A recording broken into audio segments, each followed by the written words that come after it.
இன்று நீங்கள் பலவிதமான விண்ணப்பங்களோடு என்னிடத்தில் ஜெபம் செய்தீர்கள்.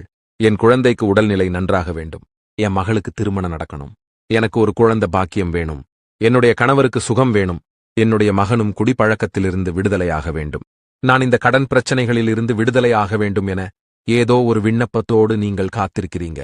உங்களின் ஜெபத்திற்கு நான் பதில் தருவேன். இன்று நீங்கள் செய்த விண்ணப்பங்களின்படியே இன்றே உங்களுக்கு ஒரு அற்புதம் நடக்கும்.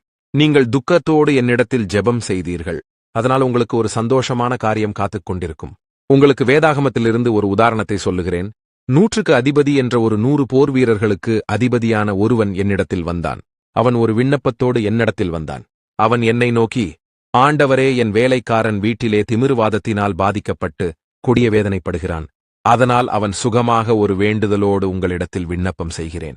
அவனை குணமாக்குங்கள் என்று கேட்டான். அப்பொழுது கர்த்தராகிய நான், நீ போ, நான் வந்து அவனை குணமாக்குகிறேன் என்றேன். அவனோ இல்ல, இங்கிருந்து ஒரு வார்த்தை சொன்னாலே போதும், வீட்டில் இருக்கிற வேலைக்காரர் சுகமாயிருவான் சொன்னான்.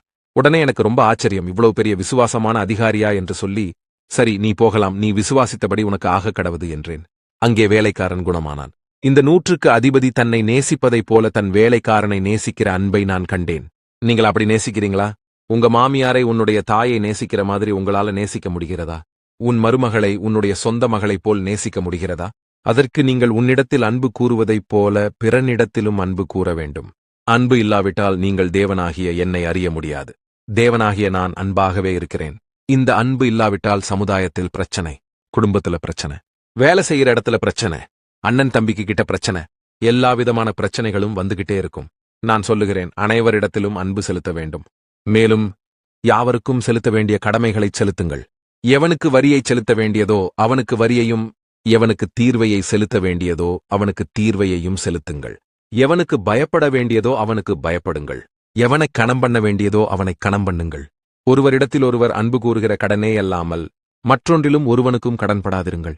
பிறனிடத்தில் அன்பு கூறுகிறவன் நியாயப்பிரமாணத்தை நிறைவேற்றுகிறான்.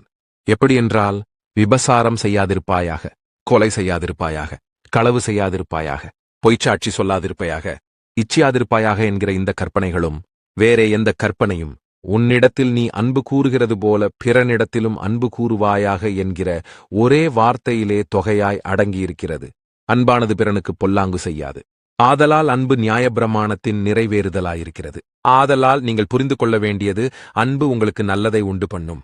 அன்பு செலுத்துங்கள். நீங்கள் பூமியில் வாழும் வரை சந்தோஷமாகவும் ஆசீர்வாதமாகவும் வாழுங்கள். அனைவரையும் நேசியுங்கள்.